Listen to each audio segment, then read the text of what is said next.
ஏற்பாடு செய்து என்னை அழைத்த அனைத்து நல்லுள்ளங்களுக்கும் முதல் நன்றிகளை தெரிவித்துக் கொள்கின்றேன். இன்றைய இந்த தருணம் என்னை மிகவும் உணர்வுபூர்வமாக பாதித்தது. எனது பணி சார்பாக பல்வேறு நாடுகளுக்கு சென்று பல்வேறு வகையான விருதுகளை பெற்று உரைகளை ஆற்றியிருந்தாலும் அந்த நேரம் எனது மனம் இவ்வாறு ஒரு சந்தோஷத்தை அடையவில்லை.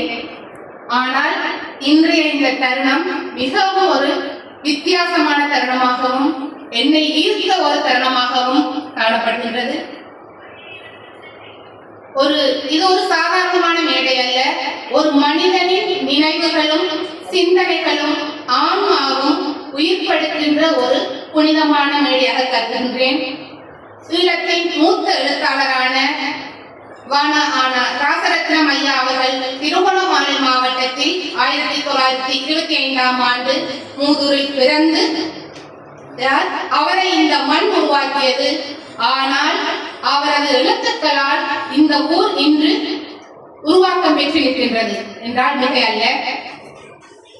இன்று அவரது 100வது ஆண்டு நினைவில் நாங்கள் ஒன்று கூடி இருக்கின்றோம். ஆனால் உண்மையிலே ஒரு எழுத்தாளர் மறைவதில்லை, அவர் மண்ணோடு உயிர்ப்பிக்கின்றார். ஆனால் அவரது எழுத்துக்கள் ஆண்டாண்டு காலமாக உயிர் வாழ்ந்து கொண்டிருக்கின்றது. அவரது படைப்புகள் அனைத்தையும் வாசித்து புரிந்து கொள்ளக்கூடிய அளவுக்கு எனக்கு அறிவு மாற்றம் இருந்ததுமில்லை, சந்தர்ப்பம் இல்லை. அதையிட்டு நான் மிகவும் மனம் வருந்துகின்றேன்.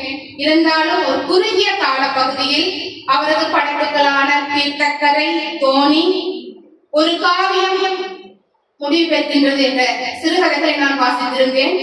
ஒரு காவியம் முடிவு பெறுகின்றது. அந்த நாவலில் ஒரு கணவனுக்கும் மனைவிக்கும் இடையே இருக்கின்ற ஒரு ஆத்மார்த்தமான உறவு, அவர்களுக்கு இடையே இருக்கின்ற ஒரு பரஸ்பரமான ஒரு புரிதல், ஒரு காதல், இதை யாருமே இவரை மீறி சொல்லி இருக்க முடியாது என்று நான் நம்புகின்றேன்.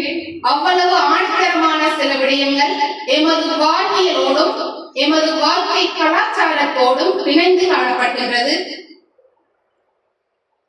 இந்த இடத்தில் ஒரு உண்மையை நான் சொல்ல விரும்புகின்றேன். நான் ஒரு சமூக சேவை துறையில் பணியாற்றுகின்றேன். மாற்றுத்திறனாளிகள், முதியோர்கள், சமூகத்தால் ஓரங்கட்டப்பட்டவர்களுக்கு நேரடியாக சென்று அவர்களுக்கு நாங்கள் உதவிகளை செய்து வருகின்றோம். ஆனால் அவர்களிடம் சந்திக்கும் பொழுது அவர்களுடைய வழிகளும் வேதனைகளும் அவர்களது குடும்ப வரலாறுகளையும் எமது ஐயாவின் நூல்களில் நான் அறியக்கூடியதாக இருந்தது. சில இடங்களில் சிலர் வரும் பொழுது இப்படியெல்லாம் இவர்கள் துன்பத்தை அனுபவித்திருப்பார்களா, இவர்களுக்கு பின்னால் இப்படி ஒரு பின்னணி இருக்கின்றதா என்று நான் பல தடவை யோசித்திருக்கின்றேன். ஆனால் இவரது நாவல்கள் அதற்கு ஒரு எடுத்துக்காட்டாக